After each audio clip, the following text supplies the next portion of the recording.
আমার মনে হয় 100+ মারা গেছে, কারণ দুইটা সেকশনের বাচ্চা একদমই নাই। আর এক একটা সেকশনে, আমি যেহেতু এখানে পড়িছি আমি জানি এখানে এক একটা সেকশনে 25টার বেশি করে বাচ্চা থাকে। দুইটা সেকশন যেহেতু নাই, তার মানে 50 থেকে 60টা বাচ্চা শিওরলি মারা গেছে। আর আশেপাশের সেকশনের বাচ্চা তো মারা গেছেই। সেদিন আমি দেখেছিলাম, আমি সামনে দিয়ে আসতেছিলাম, ওই ওই বিল্ডিং এর পাশে দিয়ে সামনে দিয়ে আসতেছিলাম, তখন দেখি যে উপর থেকে জেট বিমান আসতেছে।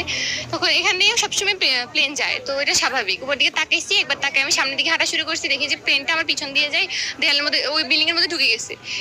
তাকাই রয়েছি, আমি কিছু বুঝতেছিলাম না। তাকাই থাকার পরে 2 সেকেন্ডের মধ্যে দেখি যে ব্লাস্ট করছে অনেক জোরে। ব্লাস্ট করার সাথে সাথে তাপে সবাই দৌড়ানো শুরু করছে। দৌড়ানো শুরু করে সামনে আসি, পড়ে গেছি আমি। পড়ে যাওয়ার পরে পিছনে তাকাই দেখি যে ভিতরে অনেক আগুন, পুরোটা জায়গায় আগুন দিয়ে ভর্তি গেছে। ভিতরে বাচ্চাগুলো ছোটাছুটি করতেছে, রেলিং ধরে দাঁড়িয়ে রয়েছে, চিল্লাচিল্লি করতেছে বাইরে হওয়ার জন্য। সবাই কান্নাকাটি করতেছে, কিছু করার নেই, কারণ ভিতরে সব কেউ ঢুকতে পারছে না। দরজার উপরে বসছিল যেহেতু জেট প্লেনটা।